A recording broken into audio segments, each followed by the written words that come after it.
We're back to the video room. I'm going to let these two gentlemen introduce themselves. Want to know a little bit about your history. Okay. In banjo and playing, and then tell us a little bit. And Mark White here in a minute will tell us a little more about the banjo that you're going to be playing. Yep. So, introduce yourself. Tell us a little bit about your history. Okay, I'm Seth Rhinehart. I've been playing banjo since I was about 12. Will you tell us how old you are now? 24 now. Okay, 24. Yeah. You look about 16. Yeah, well, I get that a lot. It's not a bad thing. I No, guess. absolutely not. But yeah, I've been playing since I was 12. Played with a few groups around the Asheville area. We're both from Asheville, North Carolina area. Hotbed. Yeah. Oh gosh, for yeah. bluegrass music. Yeah. I've been lucky in the past year. Played on a record with Bobby Hicks and Mark Kirkendall. Oh dear. On the Rebel label, and we got another one coming out in a month or two. Good. So, Good. Bobby Hicks, what a wonderful, wonderful fiddle player. one of the best. I think he's the best in my opinion.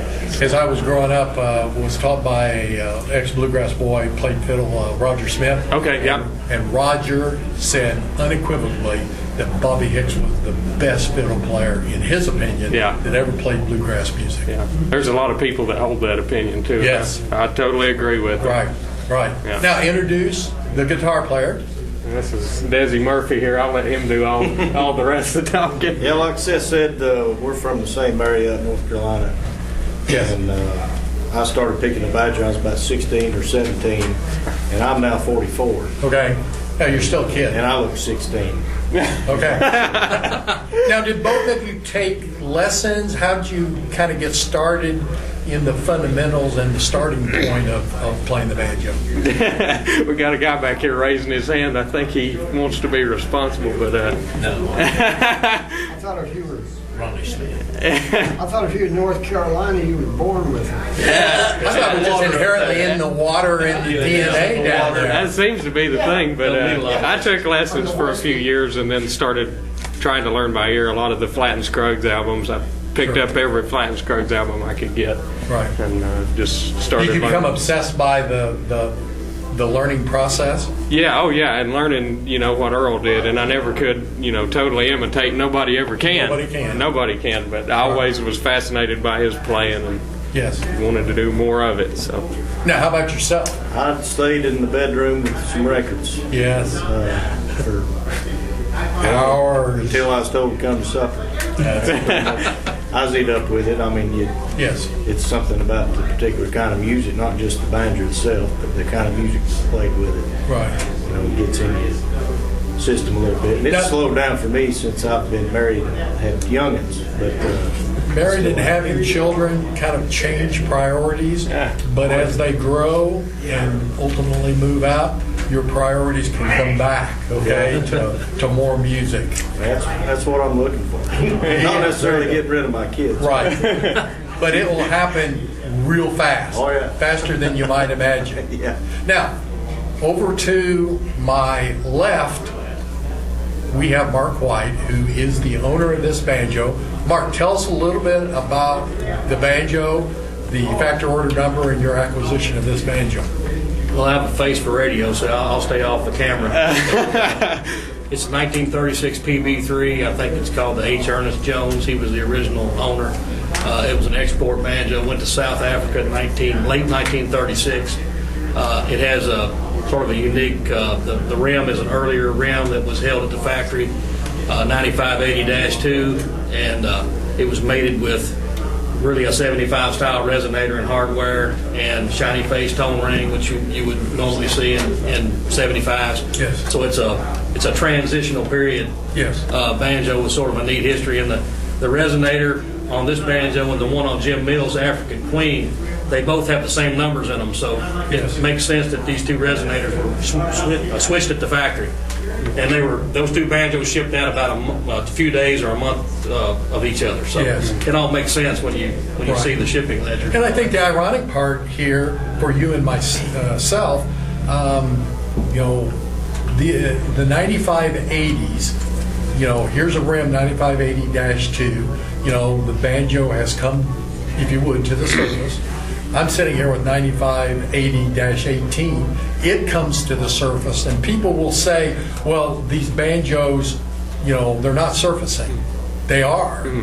It's not widely known when they do surface because they go to a select group of people to work their way back in, but then they find new lives, and that's what, to me, is just fascinating, just in the space of the last 6 months. Yeah, and some of the best banjos come from South Africa. A lot of good ones that I've played even this weekend. Yes. A lot of good ones went over there. Yeah.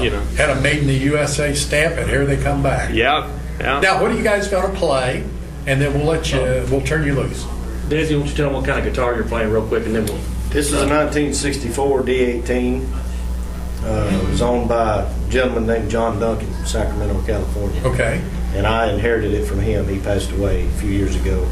And it stayed in his closet for probably 20 years. Well, that thing is absolutely clean. Yeah, and, it's a great old guitar. Yes. The D18s, they obviously sound better the more they're played. Yes. So the older my fingers get, the more guitar I find myself playing. Yeah. They're a little bit easier on your hands than the banjo is.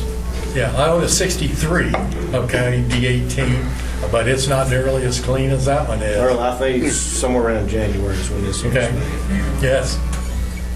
That's about it. We're going to do a tune. How about a little girl of mine in Tennessee? You don't want me to sing it, do you? Sing it. Just play. Okay, we'll just play.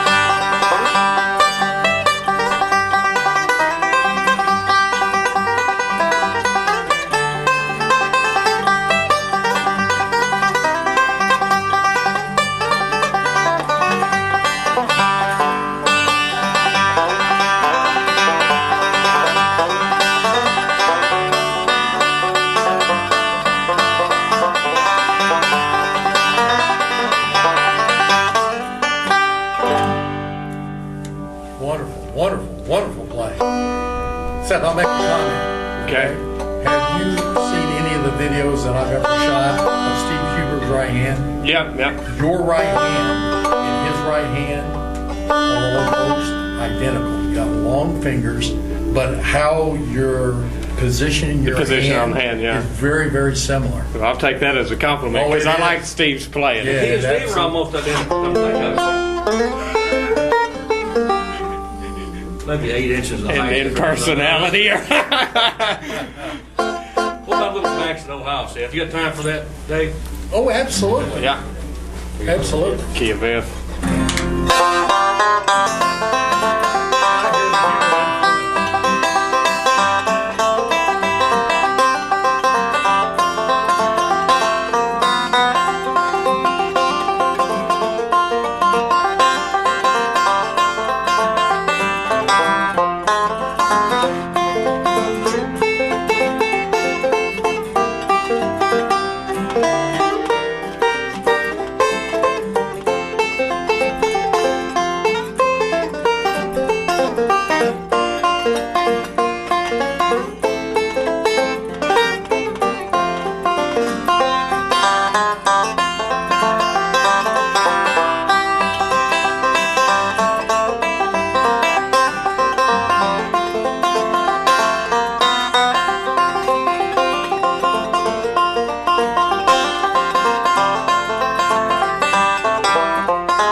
That is beautiful.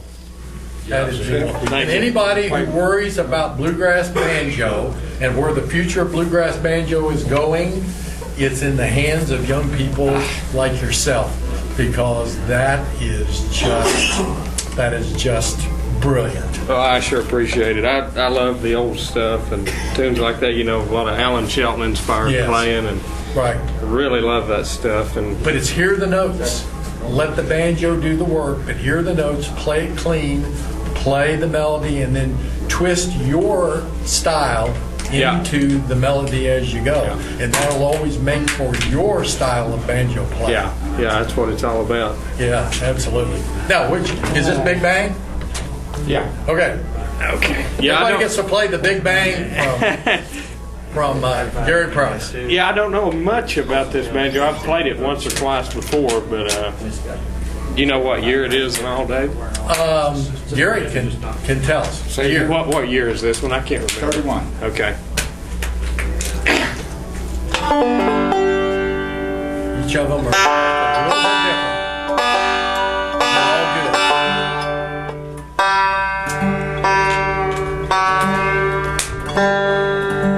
All right.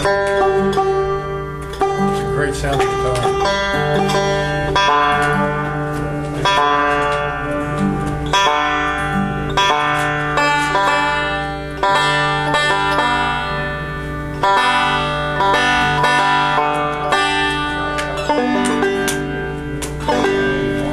How's that sound? Anything you want to hear, Dave? Whatever you're playing, Okay. I'm listening. What do you want to pick? Okay.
Great job, guys. Thank you so much. That's just great.